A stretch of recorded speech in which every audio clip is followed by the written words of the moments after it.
Titik terendah seorang Jokowi ketika mengikuti hawa nafsunya terhadap kekuasaan dan menghalalkan segala cara untuk memuluskan jalannya. Bayangin aja guys, tuh bukan hanya orang dewasa yang mengecam atas perilaku Jokowi ini, tetapi siswi SMP sekalipun ikut bersuara. Saya kira ini sangat mengerikan.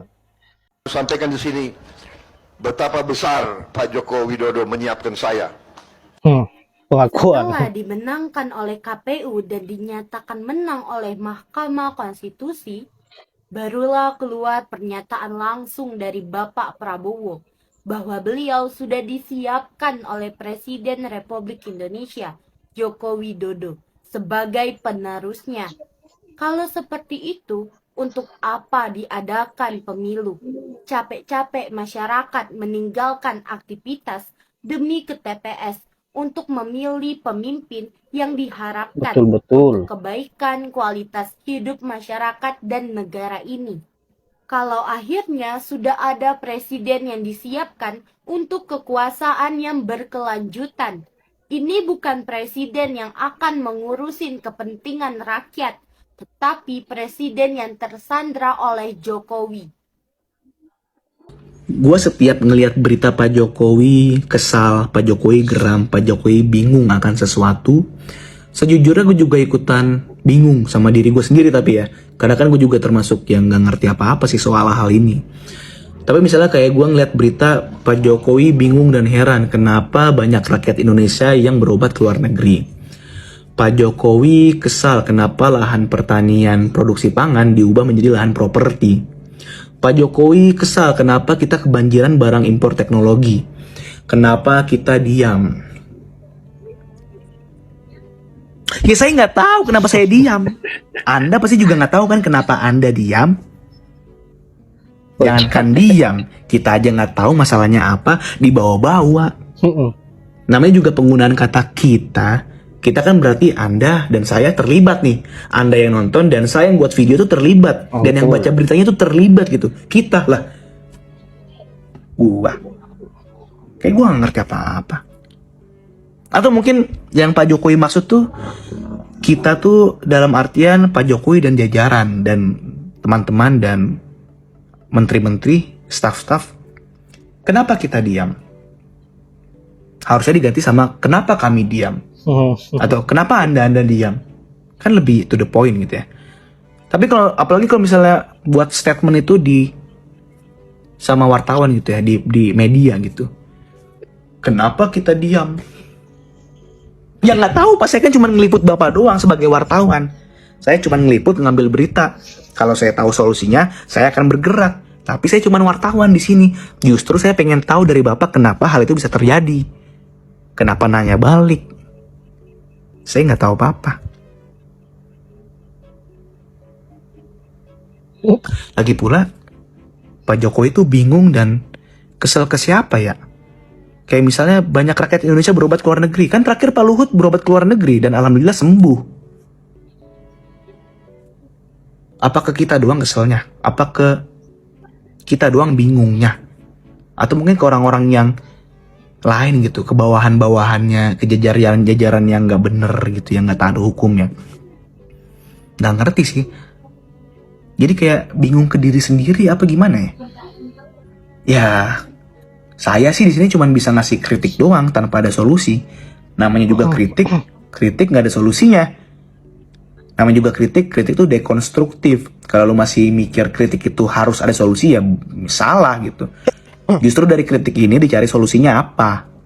Gue cuma bisa ngebacot doang di sini. Karena gue bingung juga.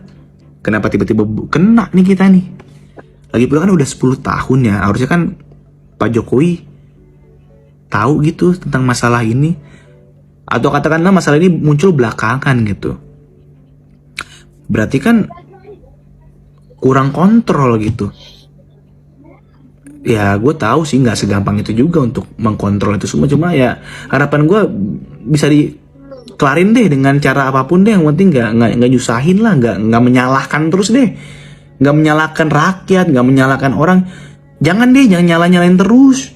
Nggak keluar kalau nyalain terus. Tapi ada satu yang bikin gue lebih kesel gitu, lebih ke lucu sih. Orang-orang yang menganggap hal-hal ini tuh baik-baik aja, hal-hal yang 10 tahun terjadi di periode Jokowi itu sempurna semua. Nggak berani ngekritik, nggak berani nyari celah, nggak berani bersuara, karena udah secinta itu. Apalagi dengan embel-embel butuh keberlanjutan, padahal masih banyak hal-hal yang kayak gini yang belum dikelarin. Jadi apanya pengen dilanjutin? Masalah-masalah kayak gini kah? Kalau gue sih yang masalah-masalah begini menurut gue butuh perubahan sih. Indonesia emas, Indonesia emas. Apanya yang emas? Mas Samsul. Udah tahu segalanya pada naik. Ada yang mau dinaikin lagi. Yang anehnya, biaya pendidikan yang naik, tapi sumber daya manusianya menurun. Apa itu? Yang namanya Indonesia emas. Indonesia cemas kali.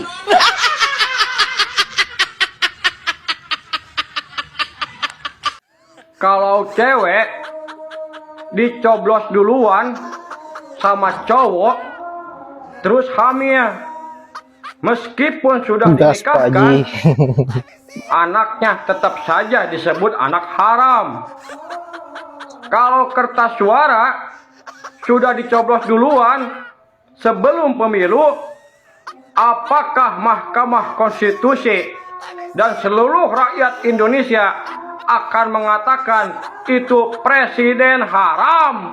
Pertalite mau dihapus. Apa lu protes? Nggak suka? Banyak gaya lu. Mau Pertamax, saya mau Pertalite isinya juga 10.000. Aduh, joget dulu, joget.